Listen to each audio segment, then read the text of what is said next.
welcome. All right. Good evening, everyone. Good evening. All right. We are going to go ahead and get started with our evening seminar.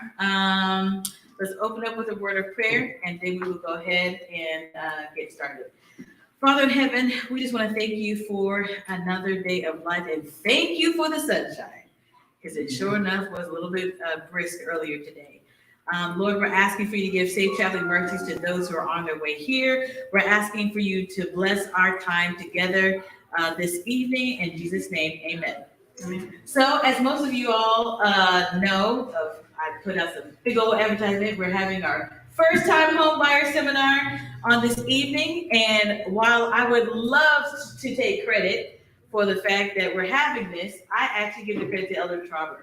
This was Elder Trauber's idea, and it was a fantastic idea, because I think that there's a lot of us that need to know what it takes to, get a slice of that American pie. Because sometimes that type of information is only given to certain types of people. And we're trying to break down those walls so that way everyone has access to information needed to know how they can get a slice of the American dream. So thank you all for coming out this evening.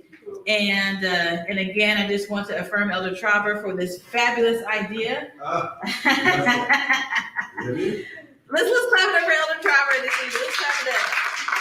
Listen, he has all the ideas. All I do is just make things happen. That's all I do.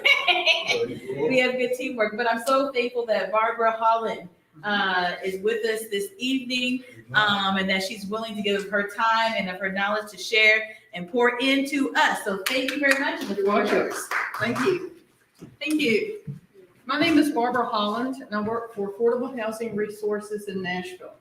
We are a nonprofit organization. We have been in Nashville for about 32 years now.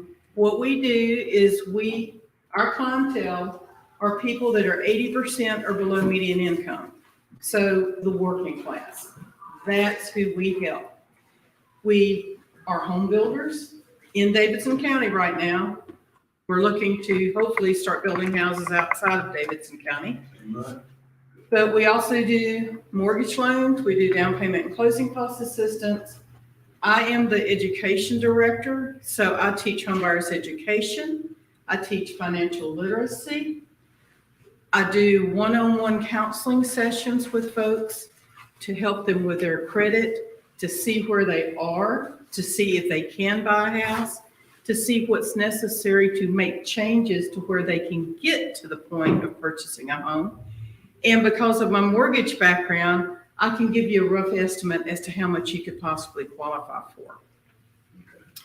So with that, I have handed out this. Do you have another one? Sure. And I can pass those out as people come in. Thank you. You're welcome. This is part of actually our homebuyer education course. If you take our homebuyer education course, there's two ways to take it.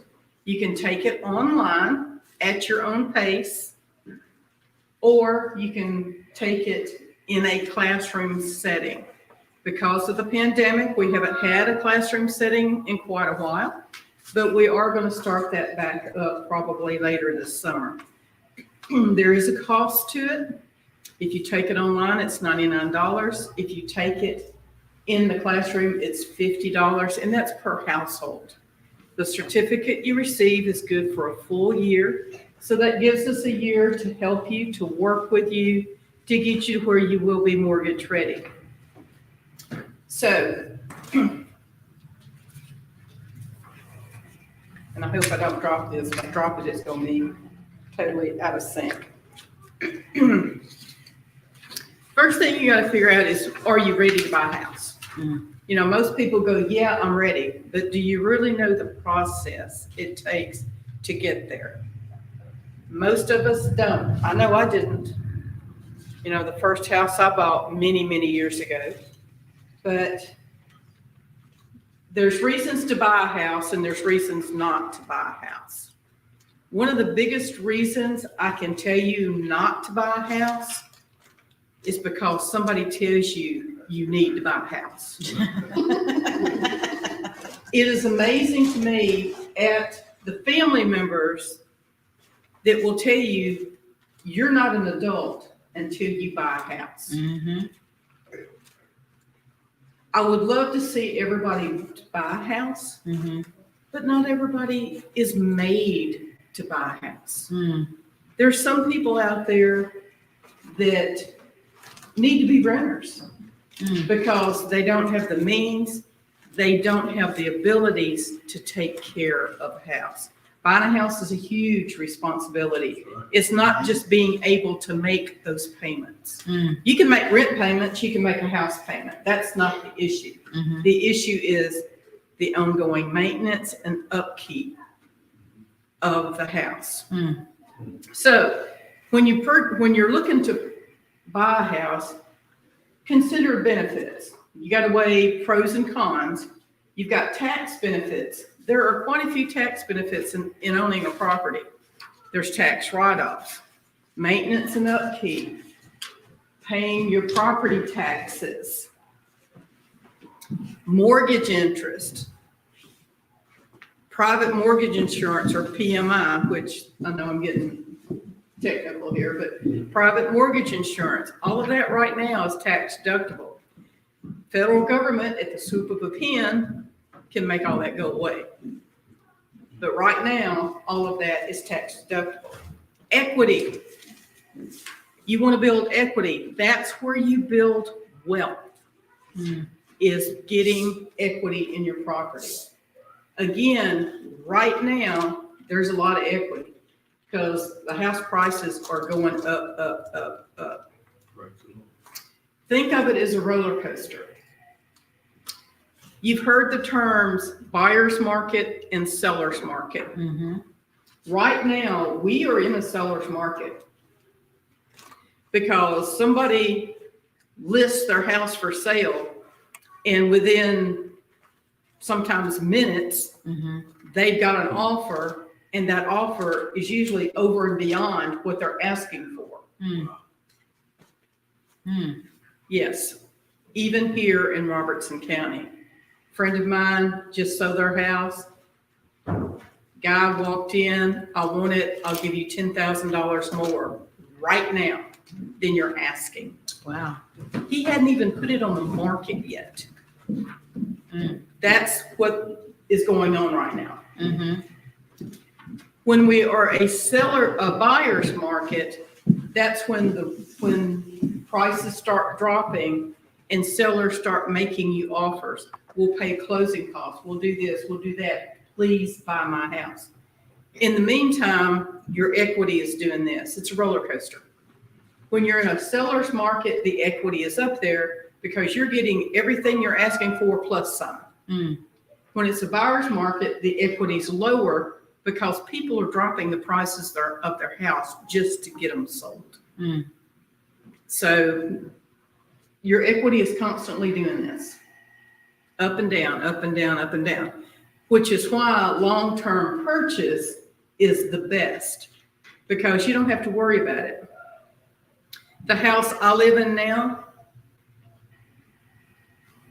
we paid it off 2 years ago. We wanted it paid off when we turned 65. That was 3 years ago. So that's what we did. We finally got it paid off. So whatever we sell our house for, that's our equity. And your equity is the difference between what it sells for and what you owe on it. The difference is your equity. That's your wealth. And in some cases, unfortunately, a lot of cases now, because we can't save much, that's the only wealth you're going to have. Because most people don't make enough money right now that they can meet all of their expenses and then put some in savings. So in that respect, a lot of us are cash poor. Buying a house is a way to turn that around. Control decisions related to your environment. When you rent, you don't have total control of where you live. If you live in an apartment, you have no control who your neighbors are. Well, when you buy a house, you really don't either. but at least you're further apart. They're not beating on your wall. They're not bouncing balls off the side of your house. You can paint your walls any color you want to paint them. Mm-hmm. You can tear walls down if that's what you want to do. You have control of your environment. Mm-hmm. That was always something that I enjoyed when I moved out of an apartment into a home that I owned, Mm-hmm. because that gave me the freedom to express myself any way I wanted to. Mm-hmm. Stability. Owning your home makes a stable environment.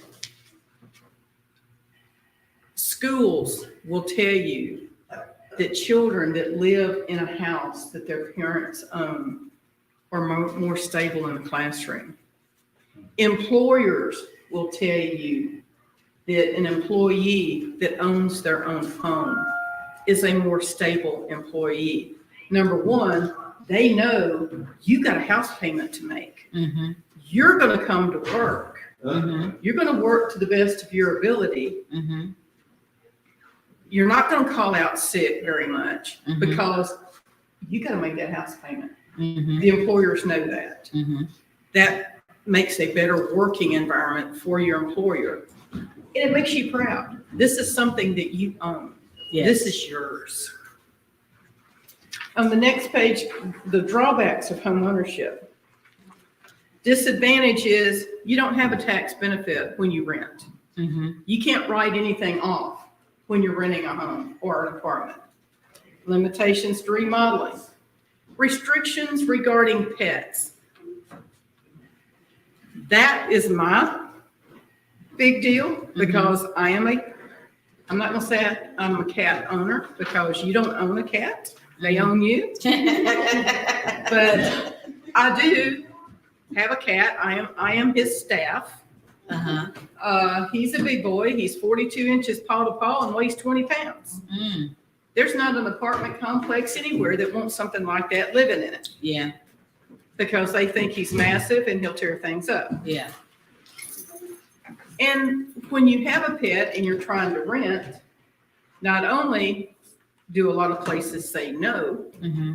but they're going to charge you more money. Not Mhm. only a deposit, extra pet deposit, but they may charge you more per month than somebody that doesn't own a pet. Mm. So that can be an issue as well. Financial commitment. Higher living expenses. When you own a home, your principal and interest does not change. You get a fixed rate mortgage, your principal and interest will remain the same throughout the life of the loan. Your taxes and your insurance will vary because taxes generally go up every 3 years, sometimes more often if they vote it in, but most of the time it's every 3 years. Homeowners insurance can go up every year. It may not go up much, but it's going to change. And that's because the cost to build changes. It keeps going up. And you want, even though you don't want to pay more, you want insurance coverage because if your house burned to the ground, you want everything replaced in it. Mm-hmm.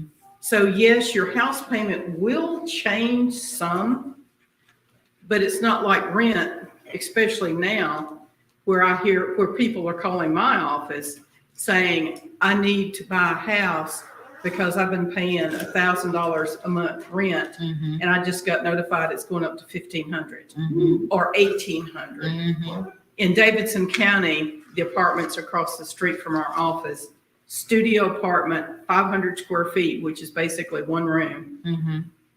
$1,800 a month. Wow. Yes. It's extremely expensive to live in Davidson County now. Mm. Really bad. Mm-hmm. So you've got that with rent at the end of your lease, it's going to go up. Yeah. Whereas your house note will only go up if your taxes and your insurance go up. Hmm. A drawback to owning a house is relocation. Mm.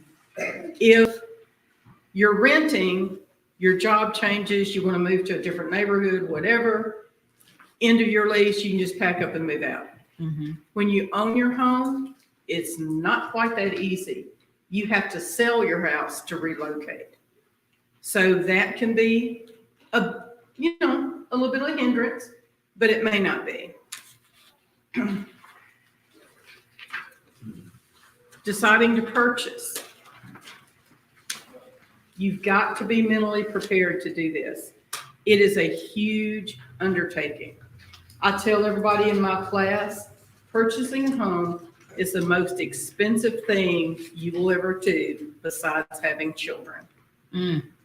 Your children will cost you more than your house will, because that finance never goes away. Never goes away. I can attest to that. I can attest to that. But it never goes away. But that's okay. Financially prepared. How financially prepared of you? There are upfront costs that you're going to have to pay out of your pocket before you ever get into the closing of a home. It's going to cost you roughly $1,500 before you ever sign that dotted line. That's because you have to pay earnest money, which is generally $1,000. You're going to have to pay for an appraisal, which is about $400. You're going to have to pay for a home inspection. You're going to have to pay for flood certification and a credit report. So it may be over $1,500 to $1,800 out of your pocket up front before you do anything else. So you've got to have that. You've also, if you can, you've got to have closing costs and down payment. If you can't, there are several places out there that offer closing costs and down payment assistance. We'll get into that in just a few minutes.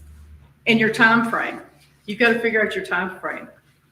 How long is it going to take you, number one, to get your upfront cost money? How long is it going to take you to get your credit straight if you need to make things work out? Steps. Take a homebuyer education course. Homebuyer education course, the certificate is good for a full year. In all, not just a few, but all first-time homebuyer products require homebuyer education.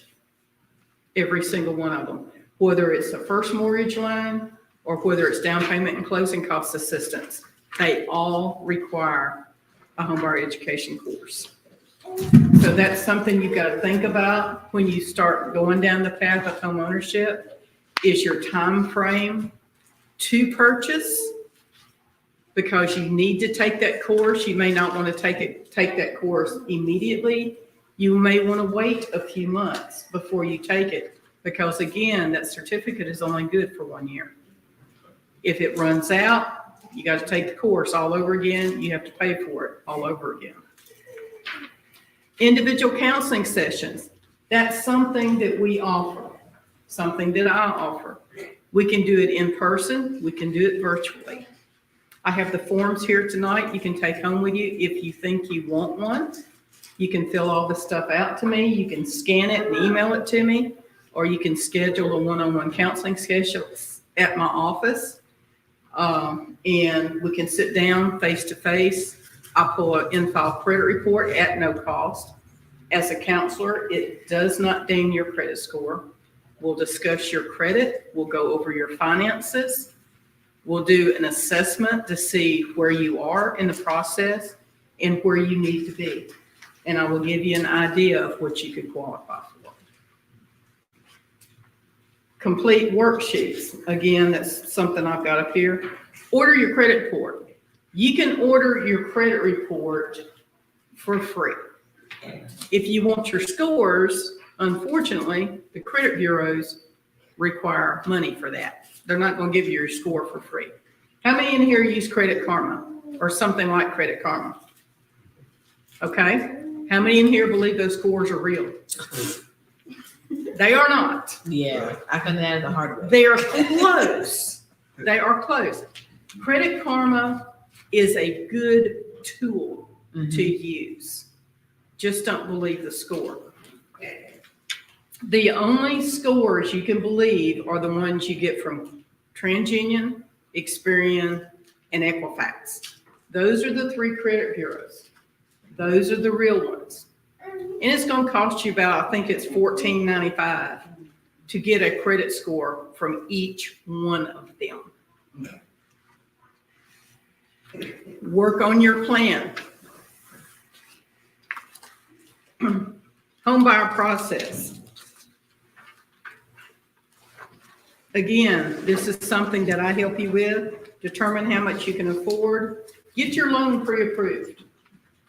A real estate agent is not going to take you out looking at houses if you do not have a pre-approval.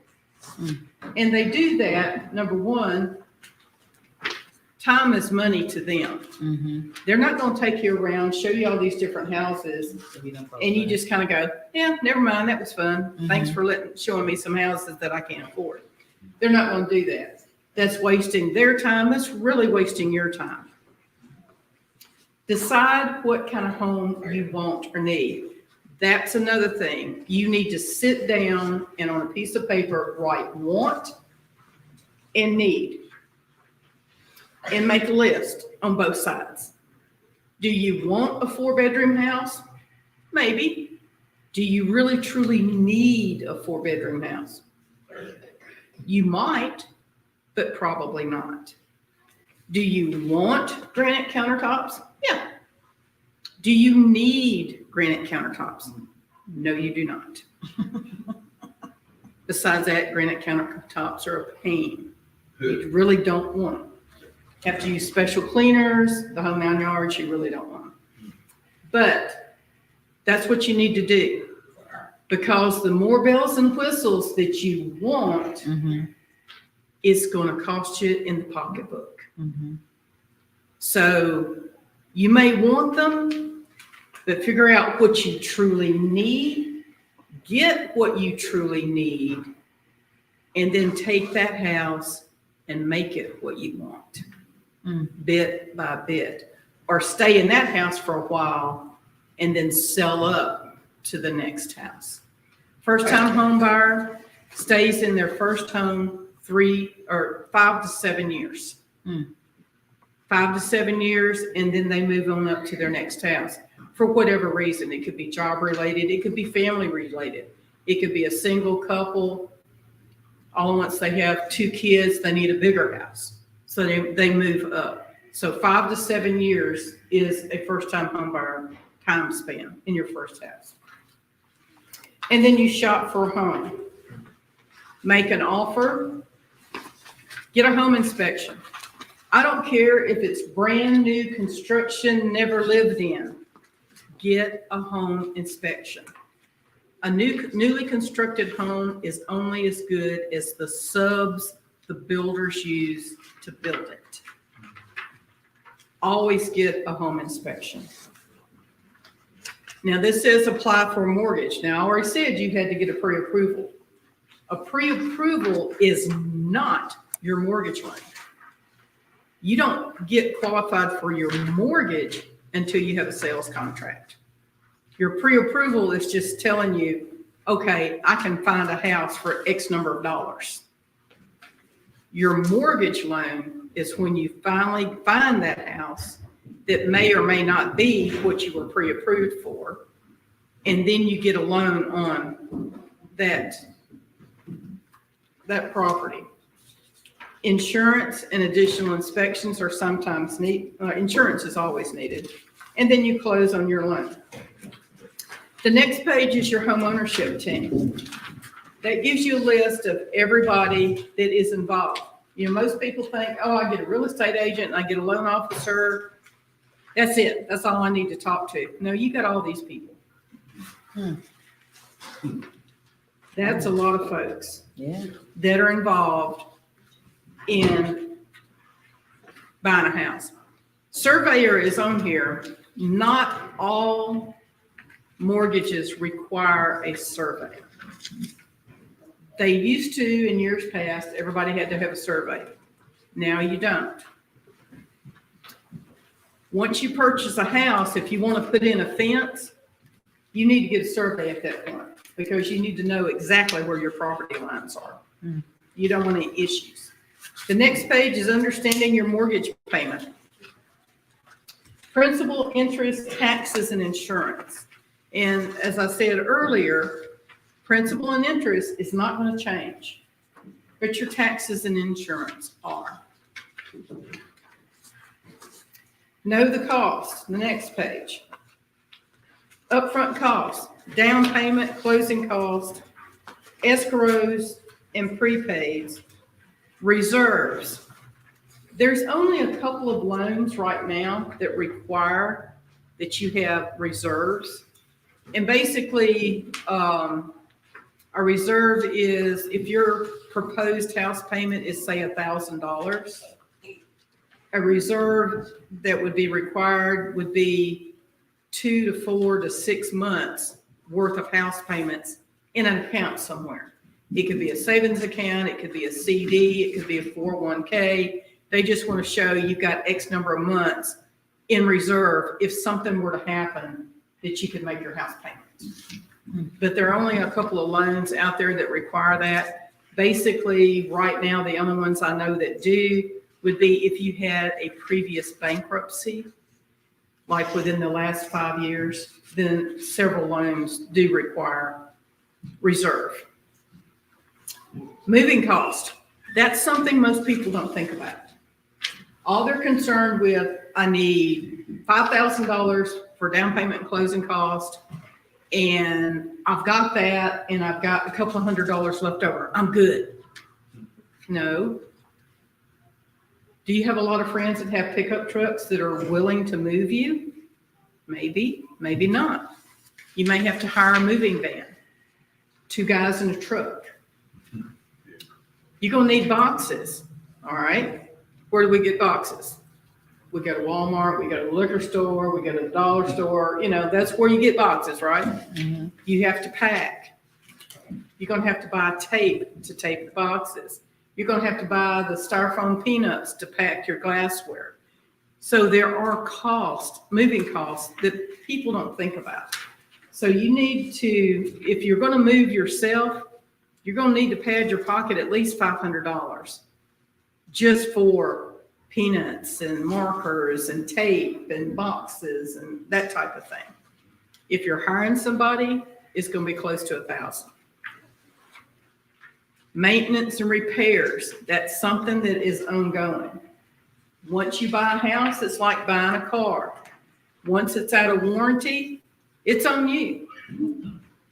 Plumbing goes out, you got to hire a plumber, electrician, mowing the grass. You have to have a lawnmower. You got to buy gasoline. And what is it? Over $4 a gallon now. Mm-hmm. But these are ongoing costs. Paint. Mm-hmm. You want to paint your house every now and then. You may want to paint your house before you move into it. And paint's expensive. So these are things you've got to think about. Not the rule, but a good suggestion is to save 10% of whatever your house payment is per month. Put it away in a savings account, and that's your repair money. You know, because you're going to need money throughout the year to make repairs.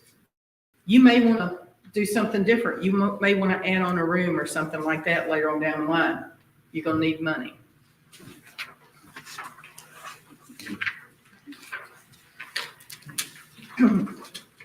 The 4 C's of credit. Again, this is all in the Homebuyers Ed class. So capital. Capital is the money that you have. Your savings, 401ks, whatever. Capacity, that's your ability to pay your house payment plus all your other bills. Credit history, and then collateral. Collateral is the house. And the next couple of pages just goes into what each one of them means. Capital is down payment, loan fees, closing costs, impounds. Capacity is your current income, your income history. When you're applying for a loan, they are basing it off of your gross monthly income. not after taxes, gross monthly income. So that's something else you need to take in consideration, is they're basing it off your gross. They are pre-qualifying and approving you on gross income, but that's not your take home. Mm-hmm. They're going to max you out. They're going to say, this is how much you can buy. I would not suggest you buy what they tell you you can, because that's maxing you out. That is telling you this is the most you can buy, and this is going to stretch you to your limits, because they are not taking in consideration gasoline, utilities, childcare, groceries. They aren't taking any of that in consideration. They are looking at the house payment and the bills that are on your credit report. Mm-hmm. That is all. That is how they calculate your mortgage. So whatever they calculate, I suggest you don't buy that much. Credit history, we know what that is. Now, when I said order credit reports, here's your 3 websites where you can go and order your credit report. If you order it without the credit scores, it's free. You can do this once a year for free.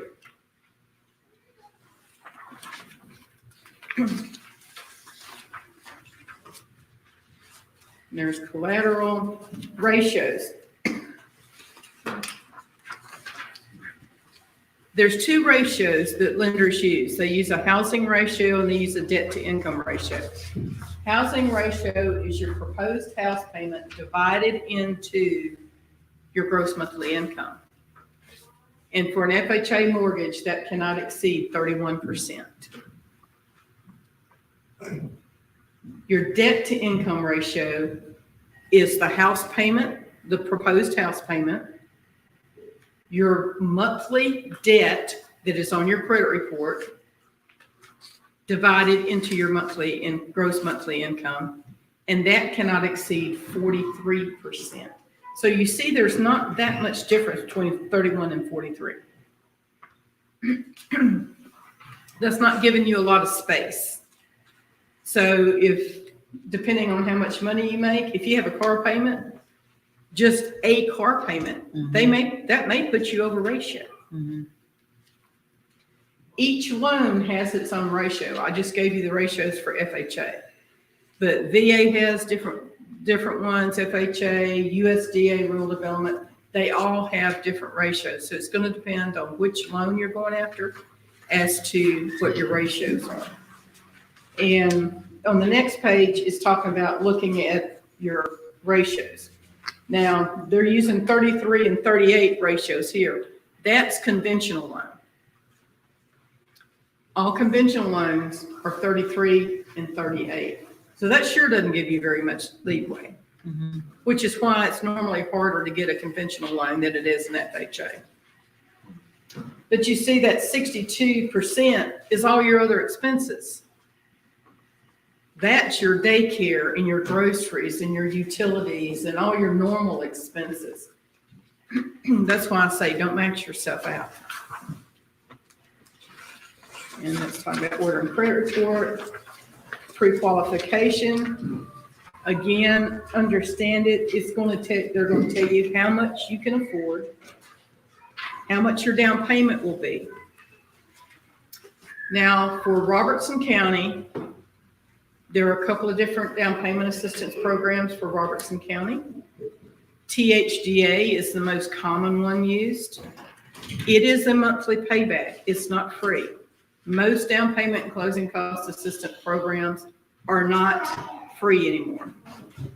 You either pay them back with a monthly payment, or it's what's called a due on sale, which means when you sell the house, you got to pay it back at that point.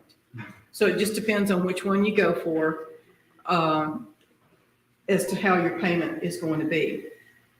Another loan that is really good for Robertson County is USDA rural housing. You can use that loan anywhere in Robertson County. It's what we used to call the old farmer home loan because it was made for rural areas. It was made for farmers. It is a 100% loan. There is no down payment. So all you have to do is come up with a closing cost. It's a very good loan to get. There's two different ones. There's the guaranteed loan, which you can go through a lender and get. And then there's the 502 direct, which you have to go through rural housing to get.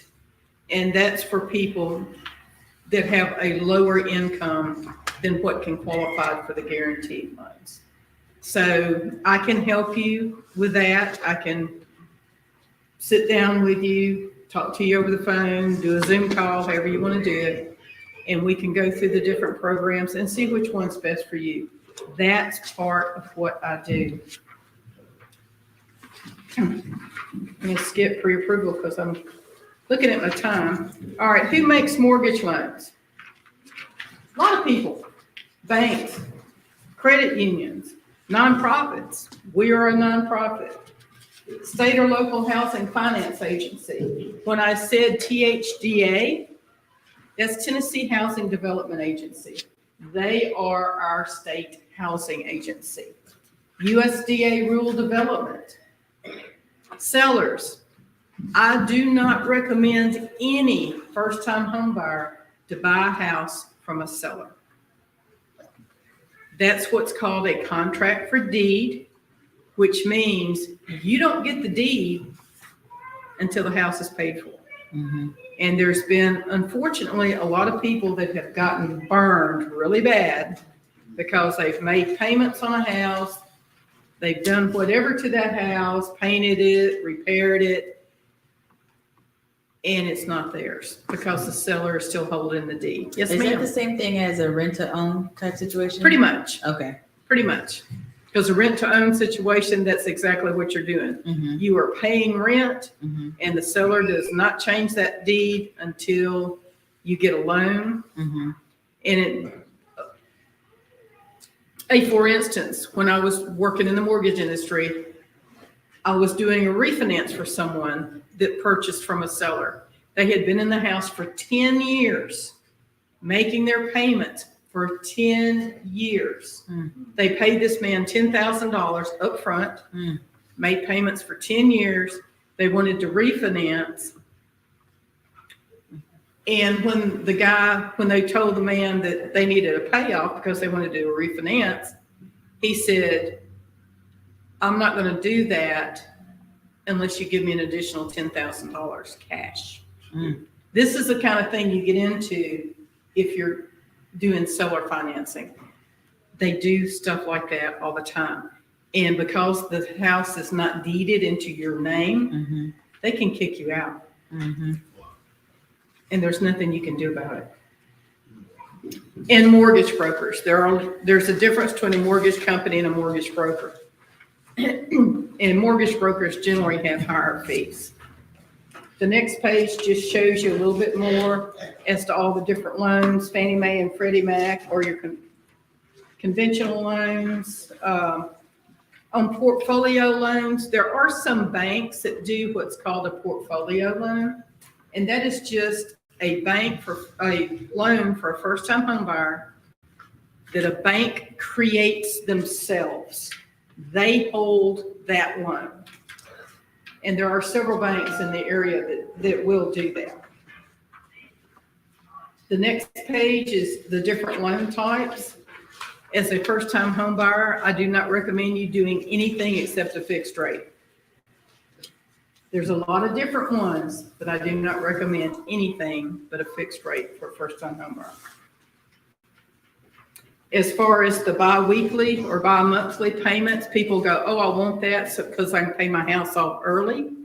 Little tidbit of information. Say your total principal, interest, taxes, and insurance, your total house payment is $1,000. If you were to pay $1,000 additional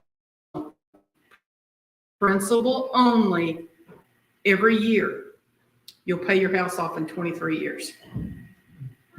It will cut 7 years off of a 30-year mortgage. If you could afford to pay 2 total payments, it'll cut 13 years off of a 30-year mortgage. So you'd have your mortgage paid off in 17 years.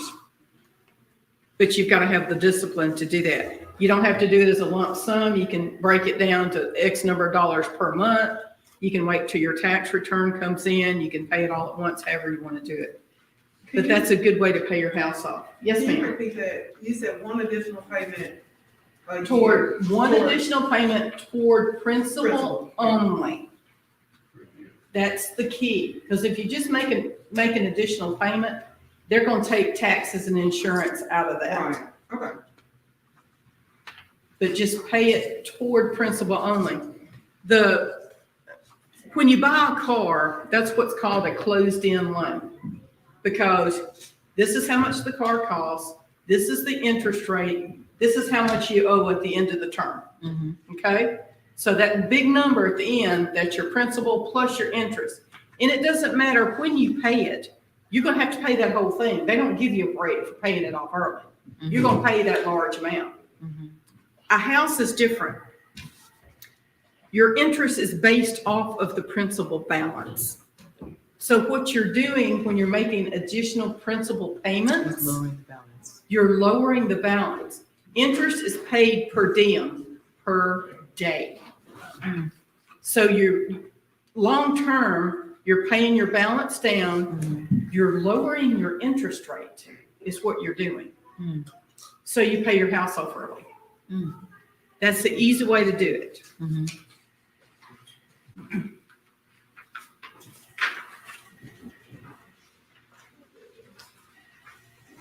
Understanding key mortgage terminology, loan to value, we discussed that a minute ago. A bank or a lender is not going to give you a loan for more than the house appraises for. They're going to look at it and it depends again on your loan. Some loans can be 100%. Some of them are 97%, some of them are 96.5, 95. It just depends on how much you're going to put down on it or what the loan requirement is. Down payment, that's just the money you have to put down. Loan term, 30-year, 15-year, 20, 25-year. Interest rate, we know what those are. Annual percentage rate, or APR. Everybody's heard the term APR. An APR is the interest rate plus the upfront cost of the loan. So if your interest rate is 5% and your APR is 5.5%, that means you're not paying very, very much cost. It's low cost loan. If your interest rate is 5% and your APR is 9%, you need to find a new lender because you're paying a whole lot in cost. Repeat that again. Your APR is your interest rate plus the upfront cost of the loan, the fees. So if your interest rate is 5% and your APR is 9%, the mortgage company is making a lot of money off of you. They're charging a whole lot in fees. There are restrictions on the fees that they can charge. So you get into a whole lot of governmental oversight to what's considered a high-cost loan. They're out there. Most of the high-cost loans are in second mortgages, but there are some high-cost first mortgages. Excuse me, Uh-huh. you made mention of that, you know, I guess, what, last year, with interest rates, people getting mortgages at, what, 2 and 3%. Mm-hmm. You were speaking about something like 14 now, so people are still doing 14 APR. Well, interest rates are going up right now. Yeah. So are you talking about somebody paying points? No, you just made mention of if someone had a 5% interest rate, Mm-hmm. and then, APR of 9, Mhm. it will come up with something like 14% interest. No, Okay, no. The interest rate is whatever the interest rate is, okay, 5% or whatever. The APR is just, and it's something separate. it's something, it's this weird calculation. You have to take the cost on the loan, your origination fees, your attorney's fee, all that kind of stuff. You add that together and divide it over the first year of the mortgage, and it comes up with an APR. So the higher loan fees that you're paying up front, the higher your APR is. Okay. So that's just letting you know you're paying a lot in fees. The next page is point mortgage insurance. Mortgage insurance is different from homeowners insurance. Mortgage insurance is is a fee that you pay on a monthly basis to ensure the mortgage company that you're not going to default on the loan. That's what that is. On an FHA loan, it's for the life of the loan. On a conventional loan, it's for a minimum of 2 years. But once the loan to value has gotten to where it's 80%, then you can request to be dropped. So that's one of the advantages of getting a conventional loan over an FHA is your MIP, your monthly mortgage premium, can be dropped after 2 years, or the loan to value drops 80% or below. Escrow account. Escrow account is what is set up when they close your loan to pay your taxes and insurance. You do not pay your taxes and insurance on your own. Your mortgage company pays those. You put money, you make those payments each month to your mortgage company, but then your insurance agent and your tax entity is going to send the bill to your mortgage company, and they are going to send your insurance payment to your insurance company themselves. Yes, ma'am. So is escrow like a health savings account type thing? Where a portion of your check goes to a health savings account, so that way, like when you need to use it, you can? Is it like that? Sort of. Okay. You can't touch it. Mm-hmm. The mortgage company holds it, Mhm. or the mortgage servicer holds it. And each month, your principal, interest, taxes, and insurance. Mm-hmm. Okay? So each month, each time you make that house payment, part of your house payment, part of it's going to principal, part of it's going to interest, part of it's going to taxes, part of it's going to insurance. So your taxes and your insurance are going into a special escrow account. So when next year, when your homeowner's insurance is due, your insurance guy sends the bill to your mortgage servicer. Your mortgage servicer sends the money to your mortgage guy. You have nothing to do with it. Gotcha. Same thing for your taxes. Okay. Prepayment, we talked about that. Rate lock-in, that's just where you lock your interest rate. And amortization, that's just the length of the loan.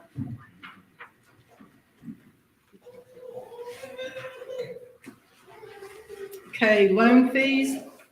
These are some of the fees we were talking about a minute ago that affect your APR. Loan application fee, credit report, appraisal, loan origination, processing, doc prep. That's normally just a small fee, usually about $100. That's just, you're paying for them to draw the paperwork up. A broker fee, but that's only if you use a mortgage broker. That's pretty much all the fees that are required. Okay, shopping for a loan. I love the first one, look in newspapers. How many people in here still get the paper? Yeah, that's what I thought. Yeah. We use our cell phones now, don't we? Yeah. Or use the computers. Mm-hmm. Be very careful shopping for a mortgage loan online. Please use somebody local. And I'm not necessarily saying go up here to Farmers Bank local. I'm just saying, use somebody, Regions or SunTrust or credit unions or somebody that you recognize. Don't go online and just because they promise you a 2% interest rate, oh yeah, I can do that. Because many of the online mortgage companies are not approved for the first time homebuyer products that are issued here in the state of Tennessee. So you may get pre-approved, you may have already spent money with these people, and you can't use them. And then you have to start the process all over again. So just, if you're getting into the home buying arena, please use somebody at least regional. Doesn't have to be local Springfield, but just somebody that you know, the bank that you work with, credit union that you go to, because there's a lot of credit unions out there that offer mortgage loans. Referrals, people that you know that have bought a house, find out who they used. Community resources, like me. I'm a community resource. Compare loans, always. Many of the loans are the same, but many are not. Make your decision. That's the hardest part. Jumping into it feet first. Making sure you know what you're doing, because you don't want to get into something that you'll regret later down the road. Applying for the loan. They're going to ask you pretty much for everything except blood of your firstborn when you apply for a mortgage. They're going to ask for tax records. They're going to ask for bank statements. They're going to ask for pay stubs. They're going to ask for W-2s. They're going to ask you questions about what all these deductions are on your paycheck, and they're going to pull credit reports, and your hand will hurt from signing everything, although they do a lot of stuff electronically now. But just be prepared. They're going to ask you for a lot of stuff. Loan documents are only good for 90 days. So if it takes you longer than 90 days to find a house to move into, they're going to ask you for it again. Don't get discouraged. And do not get discouraged if you turn all your stuff in and your loan officer or your loan processor calls you and say, we put your file into underwriting and the underwriter needs an explanation for this. That's just because they saw something on the bank statement or they saw something on your pay stub that they need a little bit more understanding about. There may be a loan listed on your pay stub that's not listed on your credit report. You can get a loan against your 401k. That's fine. That doesn't count as a debt against you when you're purchasing. But they just need to know, oh, is this a 401k loan? So they don't have to count that debt against you. Next is understanding the approval process. That's what I was just talking about. Just don't get discouraged because you're going to be asked a lot of different things. Once you get into it, again, I'm a resource. Please, please, please call me, email me, ask me any kind of questions you want to ask. If you want me to come back up here to church and sit around with you guys and discuss anything, let me know. I live right down the street. I live in Coopertown. Amen. So I'm here. I've lived in Robertson County for 30 years now. So I'm originally from Memphis, but we moved. Man upstairs told us we needed to move, and we moved. And I am so glad we did. I have some handouts up here if you want them. It's basically what I do for my one-on-one counseling session. So if you're interested in doing that, I have all the stuff here that you will need to gather. And I also have a 52-week challenge. I do this every homebuyer education course. People tell me all the time, I just can't save any money. I just can't. I cannot save any money. Can you save $1? This is a 52-week challenge. The first week, you save $1. Mhm. The second week, you save $2. The third week, you save $3. At the end of the year, you will have $1,378 Mhm. by saving an additional $1 each week. Mhm. My sister-in-law does this, but she does it backwards. She starts at 52 and works her way down. She says it gives her incentive Oh, yes. because it lowers it. So that's how she does it. But I have these up here. It's something, it's got little check boxes. You can check them off as you're doing it. Mhm. But you'll have $1,378. If you're not gonna buy a house, vacation money. Mhm. I mean, think about that. Mhm. Or a new washing machine or Mhm. whatever it is you need to save money for. There are ways you can save money, and I can help you and show you Mhm. different ways you can save money. Okay? I also have a little gift for everybody. It's your own personal affordable housing resources level and tape measure. It's got a little pencil on the side. It's got little Post-it notes in the middle of it. Okay. So everybody needs a tape measure. So this is something I've got up here as well for everybody to take home with them. Okay. Does anybody have any questions? Yes, ma'am. Yes. Okay. So, one of the people, we have a question from an online viewer. What would Okay. you suggest for someone that has never bought a home? What steps should they start at to prepare? The first thing I would have them do is do a one-on-one counseling session with me. Okay. So they know exactly where they are, Mm-hmm. if there's any additional steps that they need to take, Mm-hmm. how much they can afford, Mm-hmm. and what type of loans that they would best qualify for. Okay. That's part of what I do, and it's free. Okay. We do not charge for that at all. Mm-hmm. Okay. The second question I received from someone is, what is the lowest credit score to get a house? If you have your own money,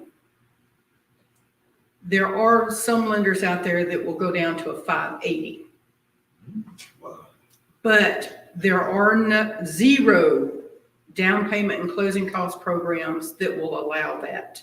Mm-hmm. 640 is the credit score you need to have. When you say your own money, you mean cash for the house? Is Yeah. that what you mean? Okay. Yeah, and if you have a 401k, you can do what's called a hardship withdrawal, and there's no tax penalty for that. And you can use that to purchase your primary residence. That's what I did when I bought my first house.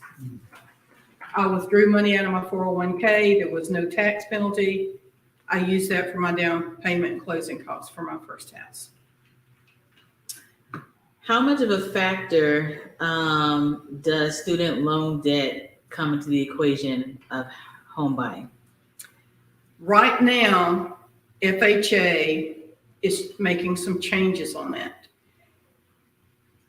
When the Consumer Protection Bureau came out, when not two presidents ago, they decided we didn't want another market crash. So they created the CFPB, which put a whole lot of strangleholds on a lot of things. Student loans was one of them, because there were a lot of people that would buy a house and then default on their student loan. So they made it to where people with student loans basically couldn't buy a house. Mm-hmm. And what they would do is they would count 1% of whatever your balance was as a monthly payment, whether you were making payments or not. That's what they counted. Mm. They are making changes. There are some mortgages right now that you can get. Fannie Mae's Home Ready program, for example, that counts a payment of whatever you're making. If you're not making a payment and you get documentation from the student loan people that there's zero payment, then they don't count a payment. If you're on the financial program to where it's based on your income and you've got $100,000 in student loans, but your payment is only $15 a month, they're going to count $15. But right now, FHA is counting 1% of whatever your balance is. So that can hit people pretty hard. They are making changes to that. It's my understanding, hopefully by October 1, those changes will have been made to where you can get an FHA loan. Okay. Do y'all have questions? Because there are other questions popping up online. Okay. Can you ask more questions? Yes, I have a question. You may have said something about it, but I'm gonna go back to the first time home buyers. Did you make mention that, they should have a class with you for seminar or something before they start, and do that sort of help getting their down payment, or are you familiar with the program I'm speaking about? Okay. All first-time home buyer products, whether it's first mortgage or down payment assistance, require the home buyer education course. Okay. Now, as far as getting started, it's good to sit down with somebody like me Okay. to do a one-on-one. Sitting down with me doing a one-on-one is not going to help you get down payment closing cost assistance because I don't give you a certificate for it. I just show you different ways that can help you Good. because there's several different down payment closing cost assistance programs, and each one of them have their own qualifications. But I can help you to choose which one would be best for you and which ones you may qualify for, and if you can't qualify, what you're going to need to do to qualify for it.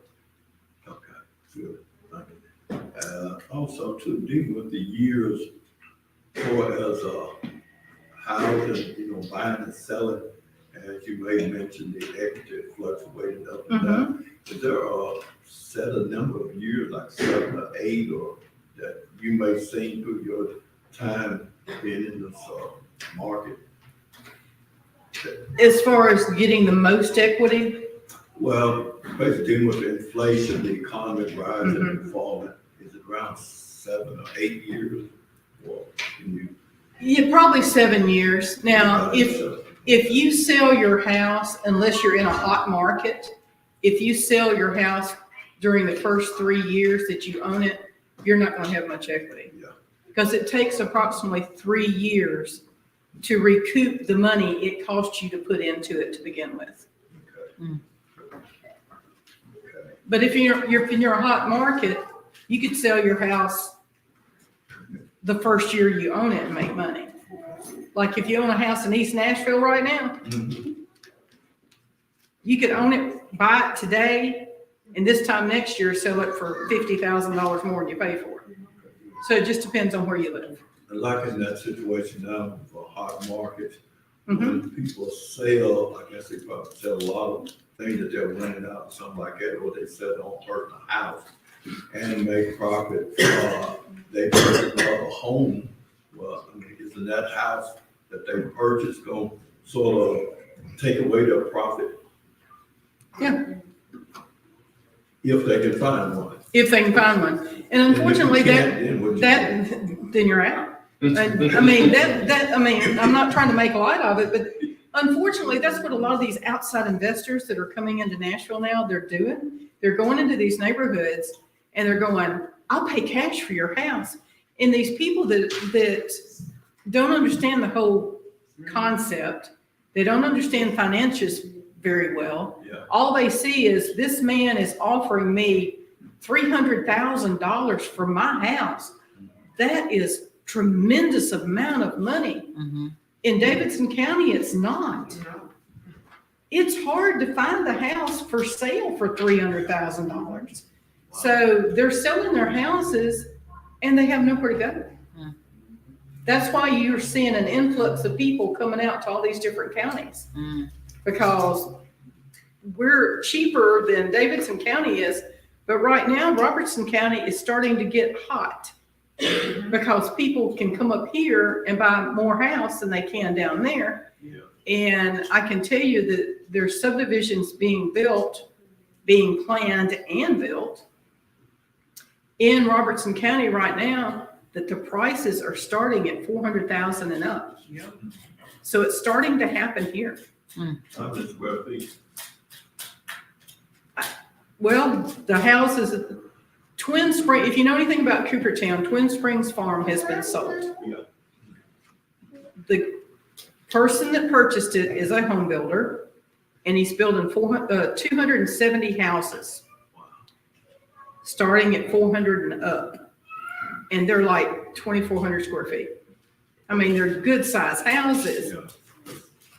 but they're $500,000, Hmm.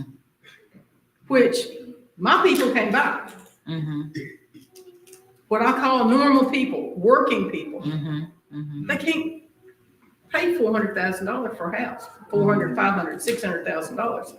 These houses right down here on 431, just past Douglas Amico, $700,000. Yes, that white one down there, Yeah. $790,000. Yeah. I looked it up because I had to know. That's a beautiful. It's a beautiful house. I love that house. I had to look it up, but I'm like, whoo, that's a lot of money on the main highway.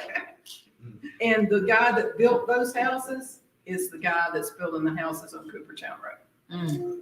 So they're nice houses. They're beautiful houses, but they're going to cost you. Mm. And there's 350 houses being built right next to Oak Point on 49. Let me ask you this question, with the market so hard and the prices so escalated, Mm-hmm. how is this going to really help first-time home buyers? It doesn't. What is out there to help first-time home buyers? I mean, it's one Used of, house?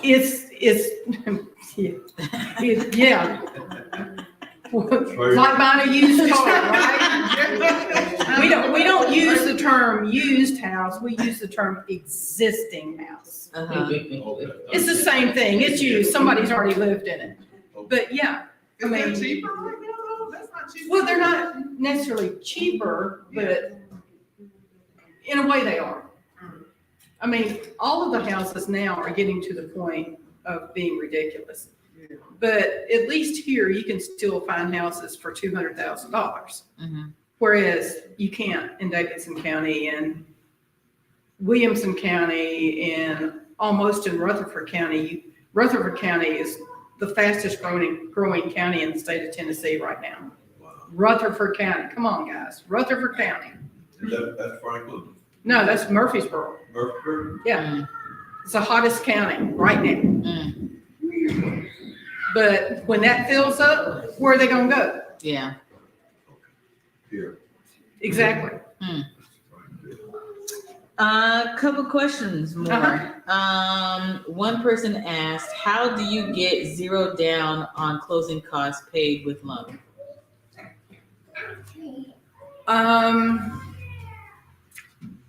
The only way you can do that is get down payment and closing cost assistance. Okay. I mean, even VA loans that used to be zero down aren't zero down anymore.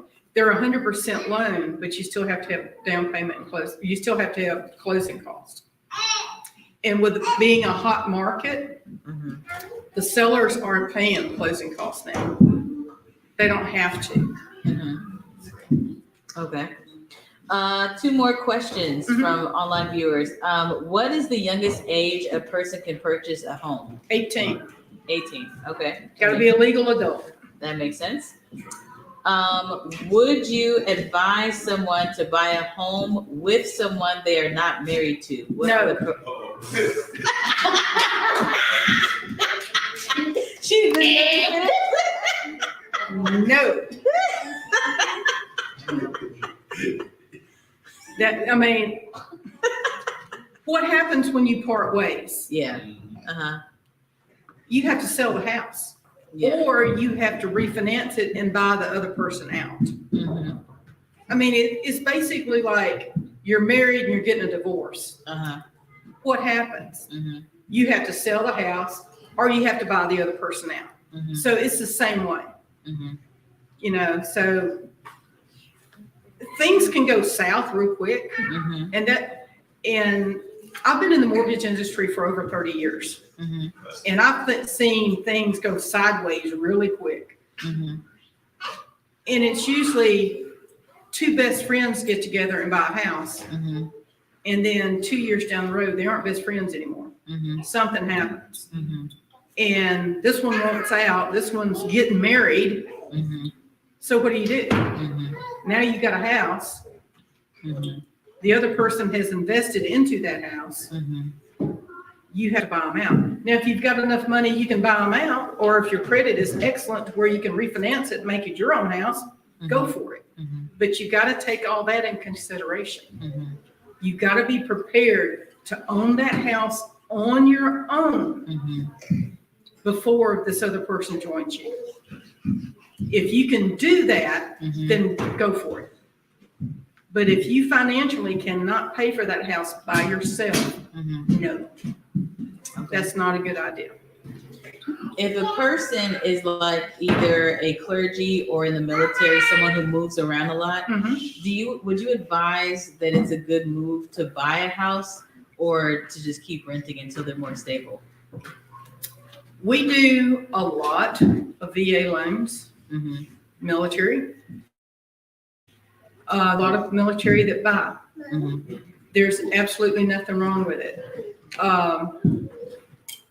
In all honesty,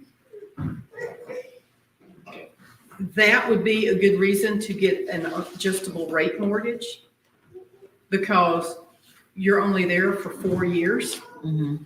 especially in the military, 4 to 6 years. Mhm. And then you move to your next duty station. Mhm. And in a lot of clergy, it's the same way. Mhm. You know, I'm Methodist, so our preachers move around about every 4 to 6 years. Mhm. And an adjustable rate mortgage, the rates are usually lower, which makes the payments lower. Mhm. And it doesn't usually adjust until later.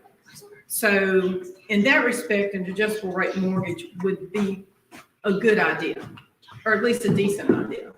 Maybe not, maybe you still want a fixed rate mortgage, that's fine. But yeah, we got a lot of people that buy a house and move out of it, 4 years later. Okay.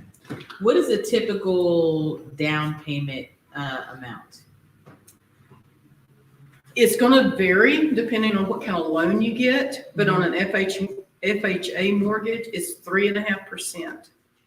So And conventional? conventional depend on what kind of conventional loan you get. The lowest amount you can pay is 3%. The Fannie Mae Home Ready has a 97% loan to value. So you would put 3% down. Standard conventional is 5%. So $100,000, you're talking $5,000. And that's just for down payment. On a $200,000 house, FHA mortgage, down payment and closing cost, you're looking at about $8,000 if you're paying it on your own. Mhm. I'm sorry if I missed this, but Well, what's the difference between the FHA and the conventional? Is the FHA lower income type? No, No? See? no. Don't feel bad about saying that because that's what most people think. Mm. FHA is backed by the federal government. Conventional is not. Okay. It's private. Okay. Both of them have monthly mortgage insurance. FHA is for the life of the loan. On a conventional, it can go away when your loan to value is 80% or less after 2 years.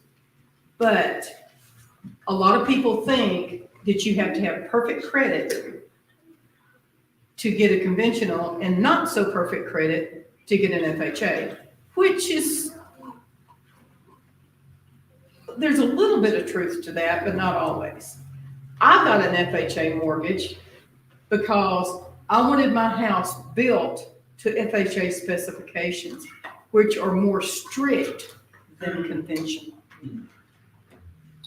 So, yeah, when we built our house, I was talking to some friends of my husband's, and they said, oh, well, I got a conventional one. I didn't have to get an FHA. I didn't have to get one either. I got one because I wanted my house built better.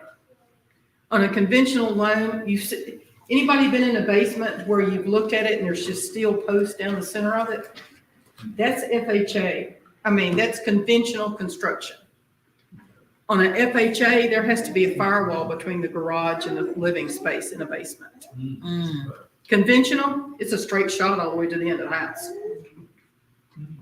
Hmm. On a conventional loan, there doesn't have to be any insulation under the floor joist.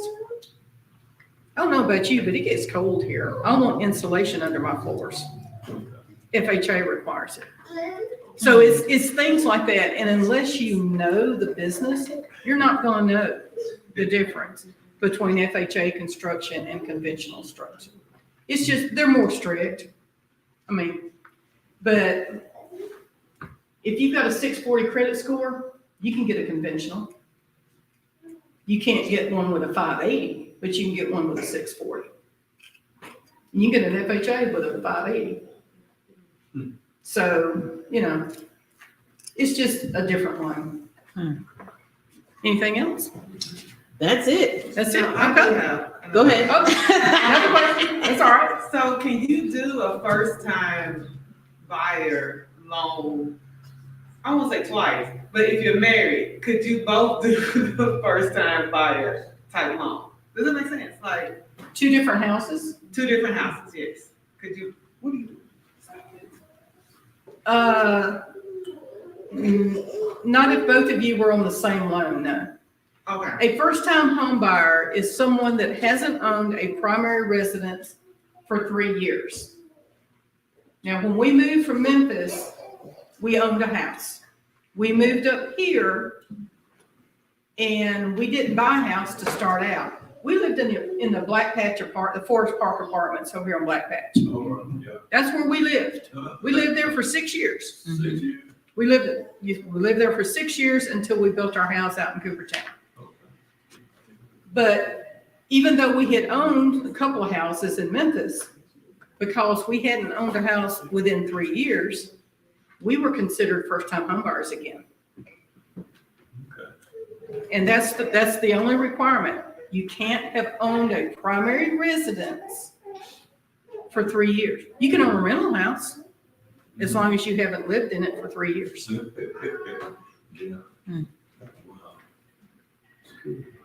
Okay.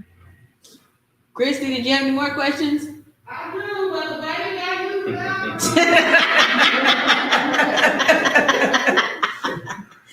Well, we're gonna go ahead and, cause that might take a minute.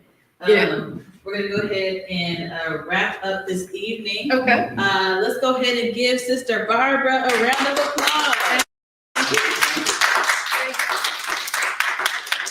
Now, you came bearing gifts that we did not anticipate, but we came with a gift for you. Thank you so much. Thank you so much. For your time I and appreciate it. information. And, listen, y'all, when we close, come up here and get all this wonderful information that's up here. This has been very enlightening. Yes.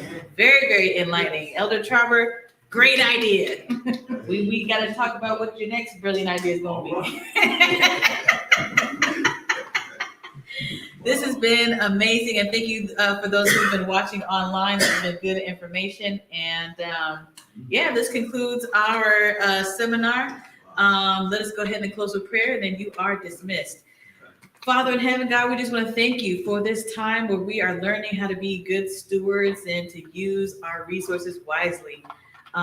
Lord, we ask that you give us wisdom as we reflect on the information that we've received and to move forward, not without you, but always with you. And in Jesus' name we pray. Amen. Amen. All right. Praise God. You go ahead and end it. Come on, get your gifts. Yeah, come on up here and take some of this stuff. Yes.